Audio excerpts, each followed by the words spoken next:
All right, this is a test. Test. I'm going to play the video. to Europe and to America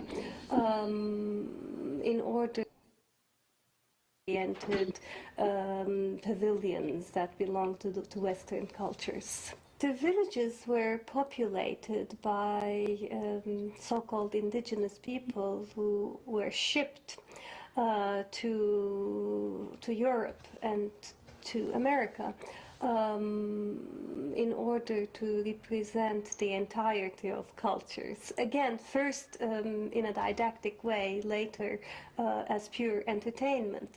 But craftsmen were brought in so that they would practice their crafts in front of European audiences. Musicians were brought in and dancers, in fact. Belly dancing became one of the biggest attractions of the World's Fair from 1889 on. Representations of non-Western cultures became an integral part of 19th century fairs. And even in this situation, closed in, with an escape route that we can't handle, we behave like many of those New Yorkers did. We strike a light, and we look around to see how badly things are. And if we find, in this case, an emergency button, absolutely great. We sit back and we wait for help to come. We wait for technology to come back and save our lives. Because it's inconceivable that it won't, isn't it? I mean, if you admit that, you've got to admit that every single day of your life, in some form or other, you unconsciously walk yourself into a technology trap.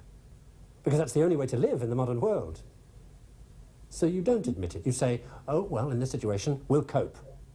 But what happens when the effects become widespread, irreversible, devastating? What happens when what little resources you have to help you cope give up? Then what? Well, in all the disaster scenarios you read, what happens is that without power, technologically based civilization cracks up rapidly. Without enough auxiliary power, and most major cities don't have it, organization is impossible. It's every man for himself. Looting and arson follow. And in a city not prepared to be a fortress, supplies run out fast. And however frightening the thought of leaving your technological womb, sooner or later, there is nowhere to go but out, away from the danger.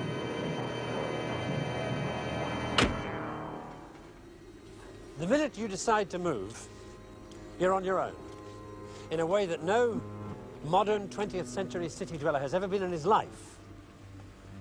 And then the traps begin to close. To start with, do you even know where to go in order to survive? Did you manage to get a map before you left? And if you did, how do you get out? Walk? Drive until you run out of fuel? Are you ahead of the millions of other people pouring down these roads trying to do just what you're trying to do? And if they catch up with you, have you got something they need? And if you have, can you protect yourself? Did you bring enough food and drink to last as long as necessary? And if you didn't, where will you get it? Steal? How far out will you have to push on until you're far enough out to be safe? And can you be sure that's far enough? Has anybody got there first?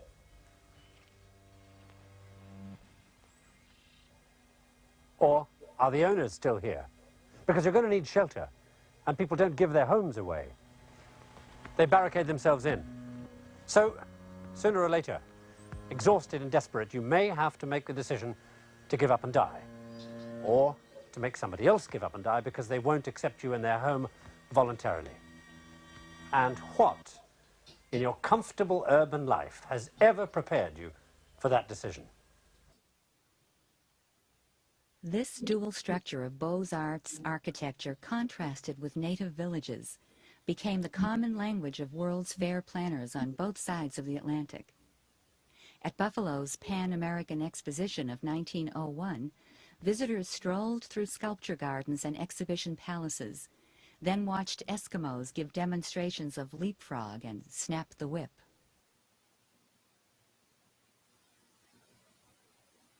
At the St. Louis Fair, This juxtaposition of primitivism and civilization expressed both the development of the western United States since the Louisiana Purchase and America's new role as an imperial power.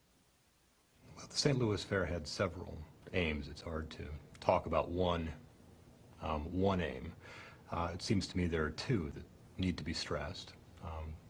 On the domestic front, one of the aims was to build the interior market. The fair, after all, was held to commemorate the Louisiana Purchase, and the exposition was in many ways about possibilities of water reclamation for developing the American West with St. Louis as its hub.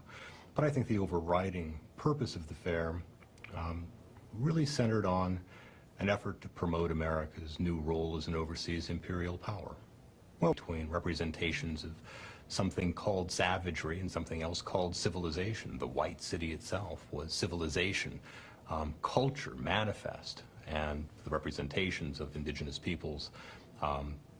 Exactly. You can see also cultural evolutionary thinking in this clip from World on Display is tied to ideas of diffusionism, so that allied to cultural evolutionary thinking was that cultural traits can move from one society to another through things like migration, things like trade, things like contact. So some diffusionists did recognize that different peoples could independently invent a cultural trait that is shared with other groups.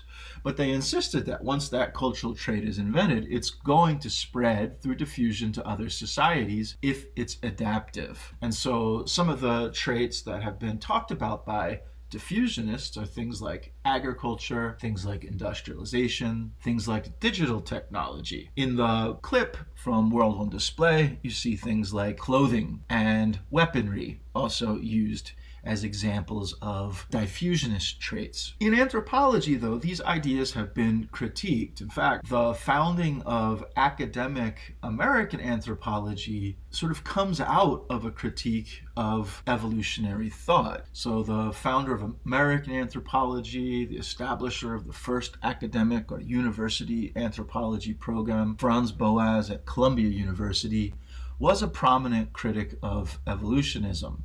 He believed evolutionary thought was too broad of a generalization of entire cultures and culture areas in a kind of diffusionist sense. He emphasized that anthropologists approach these kinds of issues through a more relativistic lens. The idea that, well, each group of people and their culture should be understood in their own terms, in their own particular historical context, in their own particular environmental context. And this really becomes a foundational principle in modern anthropology, and why many anthropologists today are hesitant to use evolutionary thinking to explain human behavior, to explain human differences. For Boas, each culture has a unique historical trajectory. The development of their cultural traits can't be reduced to some naturalized pattern of evolution that's occurring to all peoples. He rejects of evolutionary thinking with historical models of change. In this next video clip, you're going to see the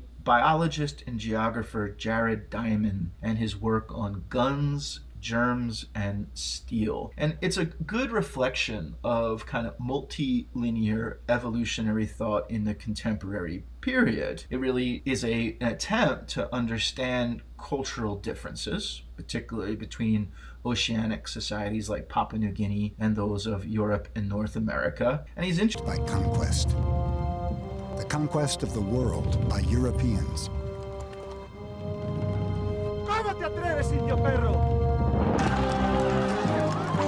The conquistadors led the way. A few hundred men who came to the New World and decimated the native population. The secret of their success? Guns, germs, and steel. Adversary power, lethal microbes, and advanced technology.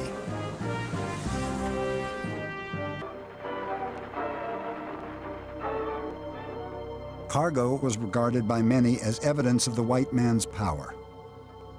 it was treated with an almost religious reverence.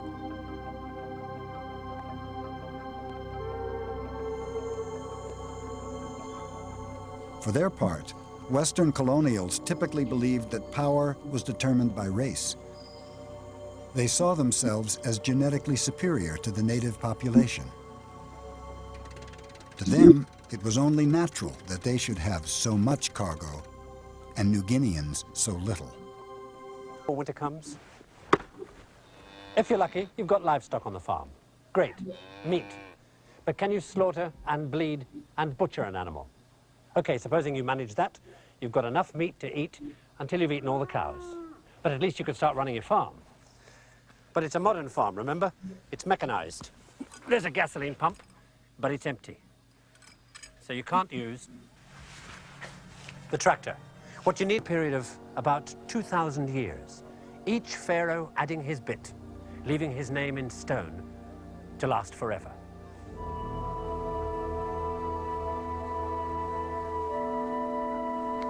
Inside the temple domain, there were 65 towns, 433 gardens and orchards, 400,000 animals, and it took 80,000 people just to run the place. Small wonder that centuries afterwards, the Greeks and the Romans came here and gawped like peasants at a civilization that made their efforts look like well-dressed mud huts. It still has that effect today. You come here from the great modern cities, full of the immense power of modern technology. At your fingertips, press a button, turn a switch, and this place stops you dead.